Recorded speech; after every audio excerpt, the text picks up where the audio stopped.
ডিমিলা নদীৰ বাহনী পানীয়ে বুৰাই পেলাইছে নাওপুতৰ দূৰদূৰীয়াৰ খেতিপথাৰ। উজনি অসমৰ বান বিভীষিকা আৰু দৰঙৰ ঔতলত মথাউৰি ছিগি কৃষক ৰাইজৰ খেতিপথাৰ বুৰাই পেলোৱাৰ সমান্তৰালভাৱে চিপাঝাৰৰ পশ্চিম অঞ্চলৰ ডিমিলা নদীৰ বাহনী পানীয়ে ইয়াৰ নাওপুতৰ দূৰদূৰীয়াবাসী কৃষক ৰাইজৰ খেতিপথাৰ পানীয়ে বুৰাই পেলাইছে। উল্লেখযোগ্য যে 2004 চনত ডিমিলা নদীৰ পূব দিশৰ মথাউৰিটোৰ প্ৰায় 30 মিটাৰ দৈৰ্ঘ্যৰ দূৰদূৰীয়া সমীপত নদীখনৰ বাহনী পানীৰ সোঁতে ছিঙি পেলাইছিল। তেতিয়াৰ পৰা সুদীৰ্ঘ ২২ বছৰে আজিও মেৰামতি নোহোৱাকৈ পৰি থকাত বাৰিষা সময়ত বৰষুণ দিলেই নদীখনৰ উভতনি বাহনী পানী খেতিপথাৰত সোমাই উল্লেখিত গাঁও দুখনৰ লগতে কেইবাখনো গাঁৱৰ খেতিপথাৰৰ বিনষ্ট সাধন কৰি আহিছে। এইবেলিও কৃষক ৰাইজে শালি ধানৰ কঠীয়া ৰোপণ কৰাৰ মাজতে নদীখনৰ পানী সোমাই বুৰাই পেলালে। ইফালে পথাৰৰ খেতি আৰু কঠীয়া মাৰি নিয়াৰ সম্ভাৱনা প্ৰকট হোৱাত চিন্তান্বিত হৈ পৰিছে কৃষক ৰাইজ। কিয়নো আজি ৩-৪ দিন খেতিপথাৰ পানীৰ তলত থকাত ধ্বংস হোৱাটো নিশ্চিত হৈ পৰিছে। ইফালে কঠীয়া সিঁচি কঠীয়া ৰোপণ কৰিবলৈও নাই সময়। লক্ষণীয় যে চৰকাৰৰ প্ৰতিনিধি বিভাগে ডিমিলা নদীৰ ছিগা মথাউৰিৰ অংশখিনি কিয় মেৰামতি নকৰে, ই ৰাইজৰ বাবে সাঁথৰ সদৃশ। ৰাজনীতিৰ আওভাও একো নোপোৱা দৰিদ্ৰ কৃষকৰ লগত ৰজাঘৰীয়া ৰঙা ফিটাৰ মেৰপেচ কোনদিনা খোল খাব ইয়াক ক'ব পৰাত নাই। News desk AIM live.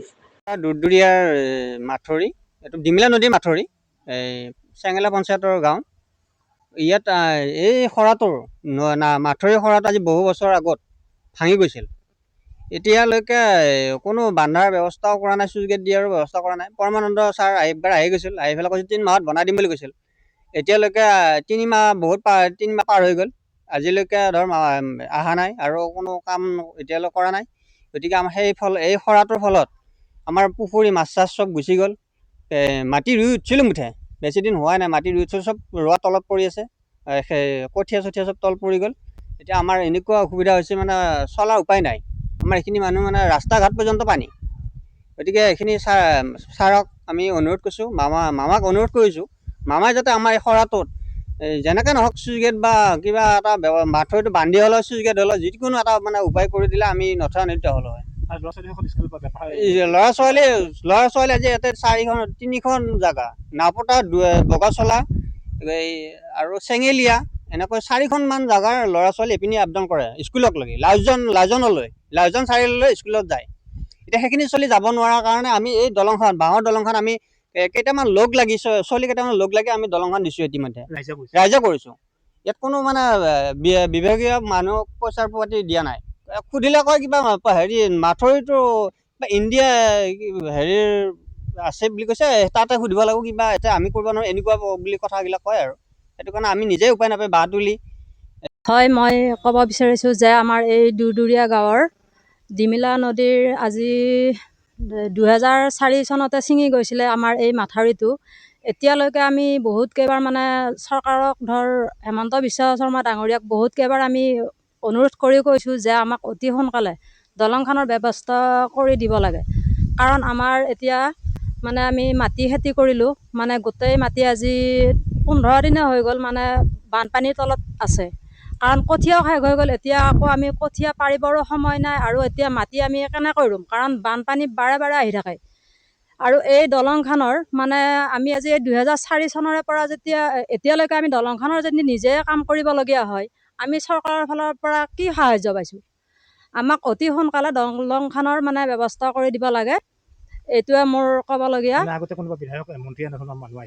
মন্ত্ৰী মানে পৰমানন্দ ৰাজবংশী ডাঙৰীয়া আহিছিলে, তেখেতে আমাক এনেকুৱা এটা মিছলীয়া কথা কৈ গ'লে, মানে 3 মাহত দলংখন ক্লিয়াৰ কৰি দিম বুলি কৈছিলে, কিন্তু কৈ কিনে তেখেতৰ আজিলৈকে কোনো এটা মানে খবৰ নাই। এইটো কাৰণে অলপ দুখ লাগিছে, কাৰণ দিব নোৱাৰিলে নালাগে দিব, আমি জোৰ কৰা নাই তেখেতক। আমি পাৰোঁ কাৰণে মামাক আমি অনুৰোধ কৰি আছোঁ যে আমাৰ ল'ৰা ছোৱালীখিনি অথচ স্কুলত গ'লে আমি চাব নলগা হওক, দলংখন আমাক অতি সোনকালে বান্ধাৰ ব্যৱস্থা এটা কৰি দিব লাগে। 2004 চনৰে পৰা যেতিয়ালৈকে আমি যেতিয়া দলংখন আমি নিজে কাম কৰিবলগীয়া হৈছে, কিন্তু আমি চৰকাৰৰ ফালৰ পৰা আমি ভোট দি কিনে কিহৰ কাৰণে বিজেপি চৰকাৰত যে আমি যোগদান কৰি আছোঁ আজি 2004 চনৰে পৰা 2004 চনৰে পৰা আমি জুৰুলা জোপুৰা হৈ আছোঁ এতিয়ালৈকে, মানে চৰকাৰৰ ফালৰ পৰা কোনো এটা সঁহাৰি পোৱা নাই। এইটো কাৰণে আমি ক'ব বিচাৰিছোঁ যে আমাক অতি সোনকালে এই দলংখনৰ ব্যৱস্থাটো আমাক কৰি দিব লাগে। খেতি পথাৰ আমি কৰিলোঁ, এতিয়া আমি খেতি পথাৰ কৰি কিনে আজৰি হৈছিলোঁ। আজি 15 দিন হৈ গ'ল, মানে বানপানী আহি 3বাৰ বৰ্তমান 4-5 দিন হ'ল এতিয়ালৈকে ওলোৱাই নাই। আমাৰ এতিয়া কঠীয়া পানীৰ তলত, ৰোৱা আছে পানীৰ তলত, আমি কেনেকৈ খেতি কৰিম? এতিয়া কঠীয়া আমাৰ পাৰিবাৰো সময় নাই, আৰু আচলতে ৰোৱাৰো আৰু সময় আৰু ক'ত আছে? প্ৰত্যেকটো বছৰে আমি এনেকুৱাকৈ মানে জুৰুলা জুপোলা হৈ আছোঁ। আমি এতিয়া দলংখন আজি এমাহ আগতে এক তৰপ আমি বুই দিলোঁ গাঁৱৰ স্থানীয় ৰাইজে লগ হৈ কিনে। এতিয়া আমি দলংখন আৰু এক তৰপ বব লাগে, এই তৰপটো মানে ববৰ কাৰণে পইচা পাতি নোহোৱা হৈ গ'ল। কাৰণ বাৰিষা এতিয়া হাজিৰা কৰিবৰ মানুহৰ পইচা পাতি অলপ অসুবিধা হয়। তথাপিতো আমি ল'ৰা ছোৱালীখিনিৰ কাৰণে মানে কষ্ট কৰি কিনে দলংখনৰ কাম এইখিনি কৰিছোঁ।